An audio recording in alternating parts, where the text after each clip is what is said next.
All right, welcome to this explainer. Grab your notepads because today I'm stepping in as your senior consultant for a Level 3 masterclass on AI in recruiting.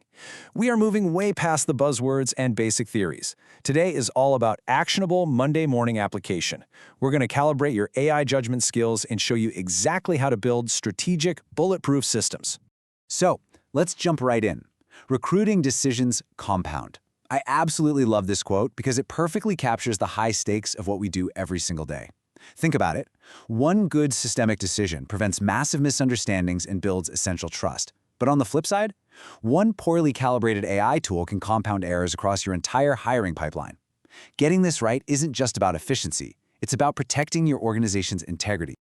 Okay, here's our game plan for today's session. We'll start by moving from theory to practice. Then cover 3 core recruiting principles. Learn to avoid common implementation anti-patterns, walk through a step-by-step implementation framework, and finally wrap up with sustaining change and stakeholder trust. Let's get to it. Starting with Section 1, moving from theory to practice, and specifically designing around the human element. You know, understanding technical AI capabilities is great, but it just isn't enough. The human element is literally not optional. Every single successful implementation has to be designed around the actual people using it. I mean, we know you're likely already using AI to draft emails or summarize resumes, but what happens when the AI inevitably gets things wrong? Because trust me, it will. AI is highly prone to hallucinations. It might confidently invent fake citations about a candidate's background or completely fabricate statistics about their past sales record. To combat this, you need a quick mental checklist. Always ask yourself 2 things. What is the risk level of this specific task? And is the AI actually capable of doing this accurately? You absolutely must design your system around the humans who will ultimately catch those errors. All right, moving on to Section 2, 3 core recruiting principles. These are essentially the rules of our game. Principle number 1 is intentionality. This is all about purposeful decision-making. Why do you do something and what specific outcome are you trying to achieve? This directly challenges that dangerous, well, this is how we've always done it momentum. When we let AI run on autopilot or we just passively post jobs and wait for applications, we completely lose control of the outcome. Intentionality forces us to pause. Why are we doing this?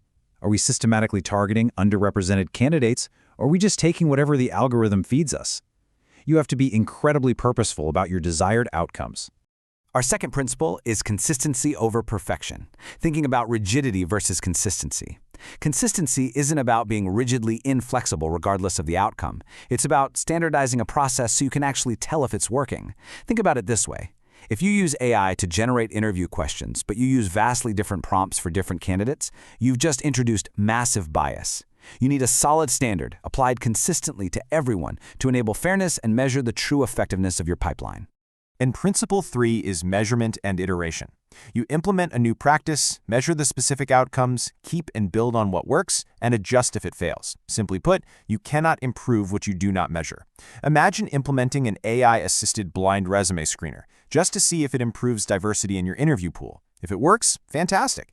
But if the data shows it doesn't, well, you've learned something crucial. Maybe the AI is picking up on proxy biases, or maybe your interview questions are the real bottleneck. Measure, learn, and iterate. Okay, Section 3, avoiding common implementation anti-patterns. These are the traps you definitely want to avoid in your workflow. So, let's talk about the measuring without acting anti-pattern. Imagine tracking hiring rates and seeing 35% for men, but only 25% for women. Collecting that data feels incredibly productive, right? It feels like you're taking action. But if you see that glaring disparity and just log it in a spreadsheet, that metric is totally useless. You have to investigate the why and actually use those insights to fix your system. There are a few other massive traps we see constantly in consulting. Implementing without a solid foundation feels like you're making progress, but the reality is the practice usually reverts because of the extra effort required. Then there's trying to change everything at once. The illusion is that everything seems equally important, but the reality, complete team overwhelm, and nothing gets the focus it needs. You just can't change your sourcing AI, interview guides, and HR tech stack all at once. Pick one area and master it first. Oh, and no sustainability planning? That leads to an illusion of completion while new hires just naturally revert back to old ways. Let's pivot to Section 4, the step-by-step implementation framework. This is your concrete game plan. To make this work, you need to follow this specific 5-step roadmap. And please, Don't skip steps. First, do a current state assessment. Second, set your priorities based on impact. Third, pilot the implementation. I literally cannot stress this enough. Test your new AI workflow with one single team first. Fourth, measure the real results and iterate. And only then, step 5, focus on sustainability and scaling it up across the company. Now, as a consultant, I always hear the same pushbacks when it comes to overcoming barriers. We're too busy. People will resist. Our tech is too old. To overcome the too busy excuse, change how existing tasks work rather than adding new ones. Don't give recruiters extra homework. For resistance, start with low-stakes areas to show early success and prove the AI saves them time. For technology barriers, use workarounds until a system upgrade is actually possible. And for data, just start collecting good historical data today. Finally, we've arrived at Section 5, Sustaining Change and Stakeholder Trust. This is how we make these practices stick long-term. Here is a harsh truth. Change doesn't stick unless you build it into systems. Training alone simply doesn't work. You could run the most brilliant, engaging workshop on AI risks, but people will revert to their comfortable habits within a week unless you hardwire the new practices directly into your systems. You absolutely need to bake these AI checks and balances into your actual job descriptions, daily processes, and performance metrics. That is how change survives. You also have to bring your most critical stakeholders along for the ride, the hiring managers. Engage them by explaining the why and the direct benefits. Involve them early in the design process. Address their skepticism and concerns head-on.